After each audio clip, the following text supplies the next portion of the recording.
नमस्कार, मी पुष्पलता जगताप आणि तुमचं माझ्या यूट्यूब चॅनलमध्ये खूप खूप स्वागत आहे.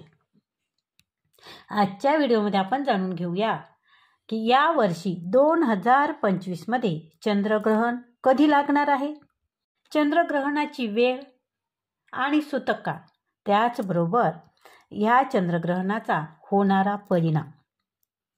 चला तर मग जाणून घेऊया. सप्टेंबर महिना ज्योतिष्यशास्त्रानुसार महत्त्वाचा आहे, कारण या महिन्यात वर्षाचे दुसरे आणि शेवटचे चंद्रग्रहण आणि सूर्यग्रहण दोन्ही लागणार आहेत.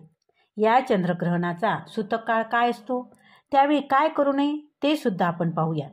ज्योतिष्यशास्त्रानुसार चंद्रग्रहण लागणे हे एक महत्त्वाची खगोलीय घटना आहे. यालाच हिंदू धर्मात विशेष महत्त्व आहे. ज्योतिष्यशास्त्रानुसार ग्रहणाचा मानवी जीवनावर परिणाम होत असतो. सप्टेंबर 2025मध्ये 2 ग्रहण लागणार आहेत, ज्यात एक सूर्यग्रहण आणि एक चंद्रग्रहण आहे. सप्टेंबरमध्ये लागणारे चंद्रग्रहण या वर्षीचे दुसरे चंद्रग्रहण असणार आहे, जे भारतातून दिसणार आहे. आणि खास बाब म्हणजे या वर्षीचे हे दुसरे चंद्रग्रहण आहे. चला तर मग याचा सूतक काळ केव्हापासून आणि केव्हापर्यंत असेल आणि याच दरम्यान कोणते काम करू नये ते जाणून घेऊया. चंद्रग्रहण केव्हा आणि का लागते, तर चंद्रग्रहण पृथ्वी, सूर्य आणि चंद्राच्या मध्ये येते तेव्हा चंद्रग्रहण घडते.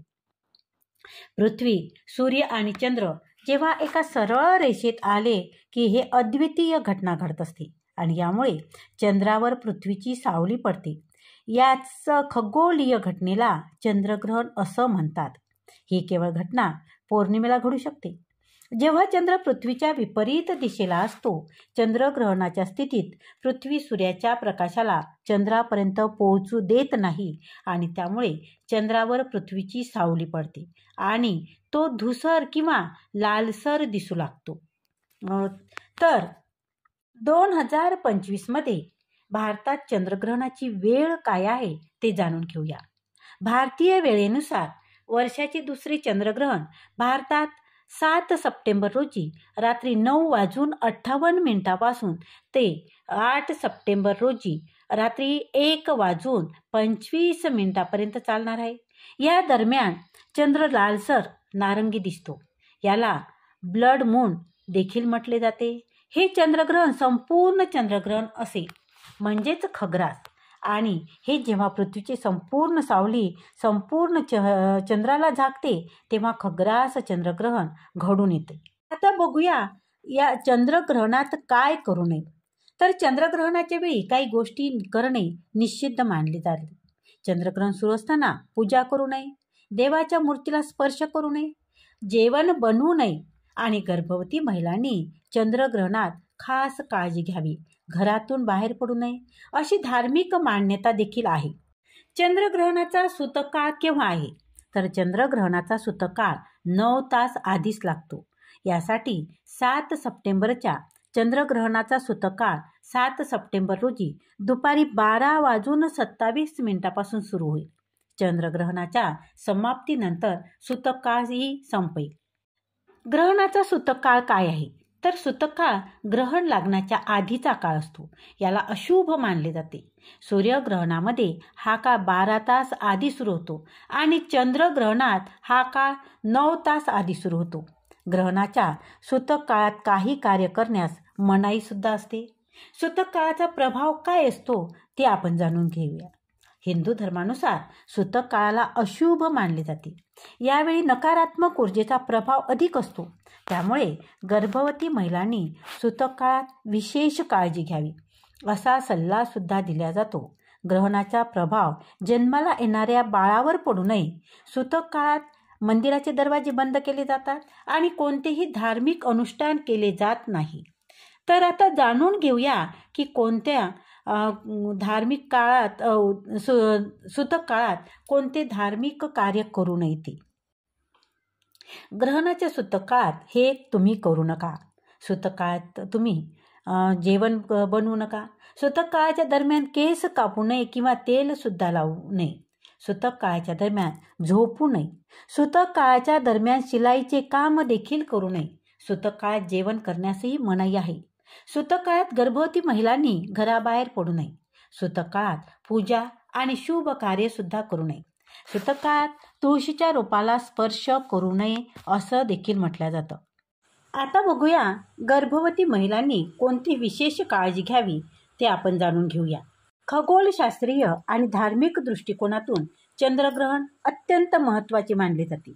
धार्मिक मान्यतेनुसार गर्भवती महिलांना चंद्रग्रहणाच्या वेळी अत्यंत सावधगिरी बाळगण्याचा सल्ला दिला जातो.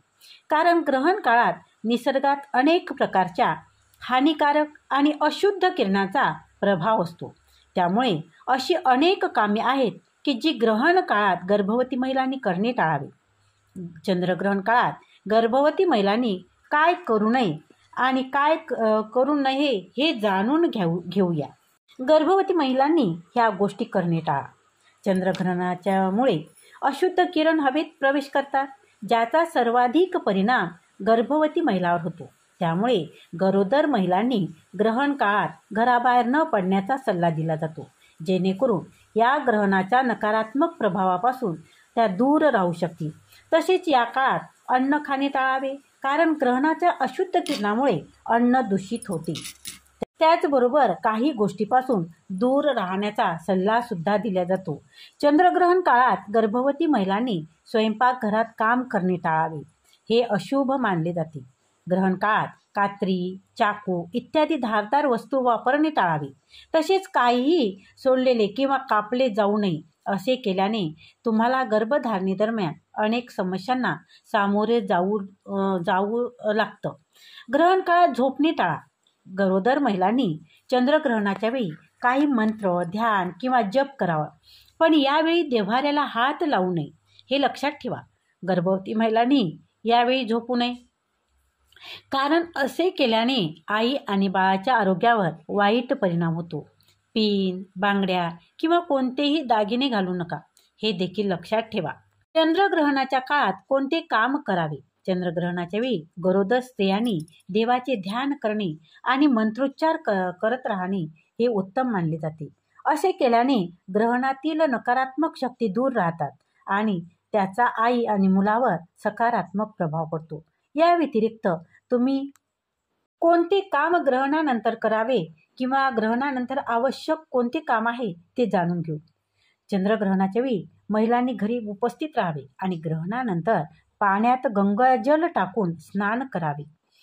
असे केल्याने मुलावर आणि आईवर ग्रहणाचा वाईट परिणाम दूर होतो. तसेच गरोदर महिलांनी ग्रहणानंतर दान अवश्य करावे. असे केल्याने त्याचे शुभ फळ मिळते. गरोदर महिलांच्या पतींनीही त्यांच्या पत्नीची काळजी घ्यावी आणि त्यांना आवश्यक ते सामान आणून द्यावे. तर धन्यवाद, खूप खूप धन्यवाद. आजचा जर व्हिडिओ आवडला असेल तर व्हिडिओला लाईक करा, व्हिडिओ शेअर करा, कमेंट करा आणि त्याचबरोबर तुम्ही जर चॅनलवर नवीन असाल तर चॅनलला सबस्क्राईब जरूर करा. धन्यवाद, खूप खूप धन्यवाद.